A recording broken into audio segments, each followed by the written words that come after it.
Você tem uma história muito incrível na final da Libertadores, Sim. que é emocionante, né? Que você fez aí uma promessa. Você conta um pouquinho pra gente qual foi essa promessa? A paixão pelo Botafogo vem no meu pai, né? Meu pai era o maior botafoguense que eu conheci. Se você chegar no meu bairro hoje, ele saiu de lá em 93, pô, são mais de 30 anos, né? E perguntar quem é o Vanderlei, ninguém sabe. Mas se você perguntar quem é o Botafogo, todo mundo conhece e todo mundo vai contar a história dele. Ele tá com o rádio em jogador da geral do Maracanã. Em 89, ele fez a tatuagem do Botafogo em cima do coração no bar em frente à minha casa. É a tatuagem mais feia que eu já vi do Botafogo. Eu participei de um podcast com o Fabiano Bandeira e eu prometi pra ele que ia mostrar. Depois eu mostrei pra ele. Se vocês quiserem, eu mando pra Pode vocês. que eu já postar no Daquelas stories. verdes de cadeia. Horrorosa. Como é que foi a história de 89? Assim, é a memória mais forte que eu tenho de futebol, porque antes disso você não consegue lembrar de muita coisa. E as pessoas falam, tu não lembra? Eu lembro, assim, dos detalhes. Em 89 eu tinha só 4 anos. E a gente ia a todos os jogos e aí eu imaginei, pô, Botafogo e Flamengo. E a gente sofria com aquela história dos 21 anos, o pessoal cantava parabéns e tal. E aí eu pensava, pô, será que agora vai? Só que, pô, era o Flamengo do Zico, né? Campeão brasileiro, campeão da Libertadores, e era só o Zico. E aí o meu pai, botafoguense fanático, que nada, nós vamos ser campeão. Aí eu falava assim, caraca, e todo mundo, tu tá de sacanagem, tipo, na escola e tal. Pô, vai ficar mais um ano sem ser campeão e tal, agora vão ser 22, isso, aquilo, outro. Aí eu lembro que na véspera eu falava assim, então pai, amanhã a gente vai ser campeão, nós vamos... Aí, não, nós não vamos. Eu vou. Aí eu lembro que minha mãe toda feliz. Não, realmente, Flamengo, dia de semana, Maracanã.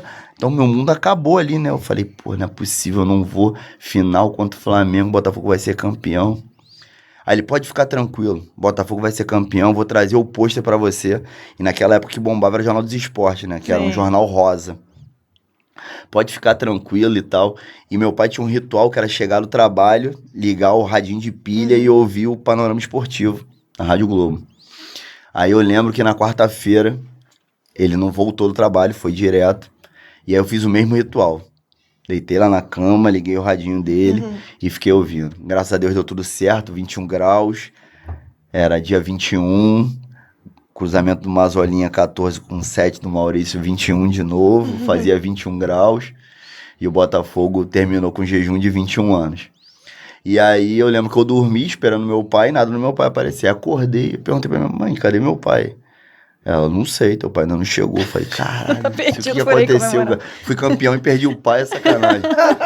Aí, tipo assim, umas 10, 11 horas, uma gritaria na minha rua, parecia um carnaval.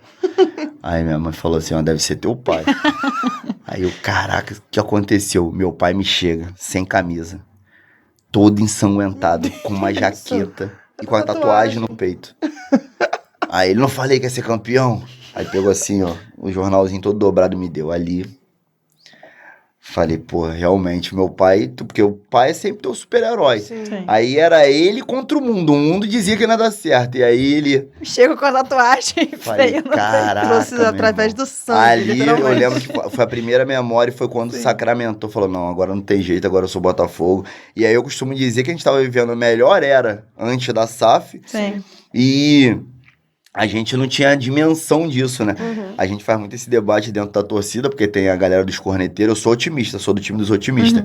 Tem os corneteiros, e aí quando a gente falava isso, não ganhou nada, a gente não ganha nada, isso e tal. Aí eu contava a história da década de 90, todo mundo falava, você viveu isso, a gente não viveu e tal. A gente só viu rebaixamento e carioca, porque a gente é campeão em 89, a gente é campeão em 90, aí a gente é vice-campeão brasileiro em 92, é campeão da Conmebol em 93, campeão brasileiro em 95, campeão da Tereza Herrera em 96, campeão carioca em 97, campeão do Rio São Paulo em 98, vice-campeão da Copa do Brasil em 99. Então a gente tá vivendo a melhor década. E aí, como eu falei pra vocês, eu começo a fazer parte de torcida em 98. E aí eu tinha um estigma que desde que eu entrei pra torcida, eu levei a zica, que não ganhava nada. Porque assim, eu só vi desde 98, aí... Eu lembro que foi uma explosão, 99, a torcida do Botafogo, foi a última vez que o Maracanã teve 100 mil pessoas. E aí eu comecei a frequentar direto e tal, e aí quando eu começo a frequentar a torcida e viver aquele mundo ali sozinho, pô, em 25 anos eu tinha visto 4 cariocas. Um em cima do Madureira, um em cima do Flamengo, um em cima do Fluminense e um em cima do Vasco. E tinha visto 3 rebaixamentos. Essa era a história. Então o pessoal pesava, até chegar a SAF, né?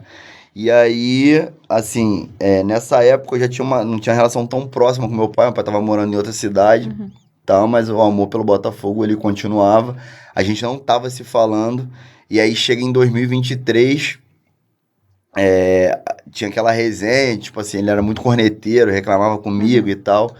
E aí a gente tem um problema, a gente fica sem se falar. Em 2023, eu recebo uma ligação, isso já quando o Botafogo tava bem. Eu lembro que foi véspera do Botafogo e Bahia, foi em agosto. Não, o primeiro jogo depois do falecimento dele é Botafogo e Bahia. A gente ganha do Bahia. Eu lembro que, se eu não me engano, acho que foi 1 ou 2-0, não lembro direito. Eu sei que a minha prima me liga e fala, ó, teu pai passou mal, ele tava aqui em casa, vai pro hospital porque ele tá muito mal. Parecia que alguma coisa me dizia que ele não ia resistir. Quando eu cheguei lá, ele já tinha falecido. E aí, pra mim, foi um baque. Apesar da gente não estar muito bem, mas era meu pai, sim, óbvio, eu amava. E aí eu pensava que aquilo ali ia ser o ano, tipo, pra ser a compensação. Ele ia descansar, mas ia descansar campeão brasileiro e tal. Eu tinha certeza que ia dar certo. E aí acontece tudo que a gente já sabe. E aí, assim, eu ficava sem chão. Falei, caraca, e de verdade eu pensava que a gente não ia ter outra oportunidade como foi de 2023. Porque a gente abriu uma distância absurda. Era uma coisa que acho que não existiu no Campeonato Brasileiro dos Pontos Corridos. E aí vem 2024, a gente vive isso, como eu falei pra vocês, já tava lá na pré-Libertadores acompanhando, seguindo e acreditando no sonho, mesmo sabendo que eu não acreditava que seria tão fácil. E aí as coisas foram acontecendo, ele foi cremado e eu tinha guardado as cinzas dele. E eu tinha prometido pra ele que a gente ia ser campeão da Libertadores e eu ia levá-lo pra final da Libertadores. E aí eu não contei nada pra ninguém. Aí foi essa história toda que eu contei pra vocês e tal, e aí chega a final da Libertadores, né? Assim, foi gratificante, mas foi cansativo. Porque a gente sai, eles foram pro jogo do Palmeiras. Você foi de caravana, né? De ônibus? Não, todos os jogos eu fui de caravana, todos. Só os que não teve caravana. A gente sai, o jogo do Palmeiras foi antecipado pra terça-feira, porque a gente jogava a final da Libertadores no sábado, e aí eles saem na segunda-feira, porque eles também foram. Eles foram de caravana também? Não, eles foram de rodoviária. Ah, tá. Eles não vão de caravana. Aí eu levei eles pra pegar o ônibus. Já você vai, quando você crescer mais um pouquinho, tenho certeza. Bento e Newton queriam ir, gente. Já eles estão lá. Aí eu levo eles e, pô, não durmo direito, né? Eles vão pra São Paulo. Isso foi acho que foi dia 23, mais ou menos. Foi 30, deve ter sido mais ou menos. 25 a gente foi pra São Paulo. Isso, dia 25. O jogo era dia 26, eles foram dia 25. E aí a gente começa uma maratona, assim, insana. Isso tirando a semi, né? Que também foi uma loucura, uma semana na rua. Aí eles vão, eu não durmo direito, já começo a organizar a caravana, a gente vai pro Aliança. Aí a gente vence o Palmeiras lá. Vence bem, foi uma vitória que pra mim, de verdade, foi a vitória mais importante. A gente foi muito confiante pra final. Porque a gente vai confiante pra final. E aí eu volto pro Rio pra organizar. Só Fogoró foram 14 ônibus. Do Rio de Janeiro foram mais de 50 ônibus. Que você organizando caravana, você ainda tem sua família, óbvio, que você se preocupa com você próprio. E você ainda é responsável por muita gente. Pra tudo acontecer, é uma responsabilidade muito grande. São 700 pessoas. E aí eles no dia seguinte já vão direto pra Buenos Aires. Aí a gente alugou um apartamento lá, eles ficam lá. E aí eu volto, no dia seguinte eu chego aqui tipo 9 horas da manhã e 5 horas da tarde eu tô de volta já no Newton Santos, aquela loucura, né? Nunca tinha imaginado aquilo ali, cara. Assim, uma atmosfera muito, muito maneira, pessoal muito empolgado, um ônibus, pô, o estádio inteiro era só ônibus, não cabia nas ruas. As outras ruas tinham ônibus que não cabia em volta do estádio, só ônibus. Aí a gente sai na quarta, jogo no sábado, E a gente parte rumo a Buenos Aires. E levei, aí eu saio de casa, faço um vídeo, converso com ele, pego a urna e boto debaixo da poltrona. Botei a urna debaixo da poltrona, mas de verdade, eu falei assim, eu vou até onde der. Depois eu vou contar a história de tudo lá da viagem da caravana, mas fazendo o recorte da parte do meu pai. Enfim, a gente chega quase meio-dia lá em Buenos Aires, porque os caras travam a gente pra caramba na fronteira, para justamente não ter um movimento muito grande e organizado na cidade. E aí eu chego assim, exausto, cansado, mentalmente, morto. Aí eu pensava assim, vou tomar um banho decente, né? Por causa do apartamento lá. Só que assim, eu tive pena de tanta gente que tava lá, e o lugar que eles marcaram, eu esqueci qual é o nome do lugar. Eles tinham marcado uma concentração lá. Eu vi até hoje o vídeo, mas eu esqueci o nome. Largo de alguma coisa, Largo dos Leões, um negócio desse.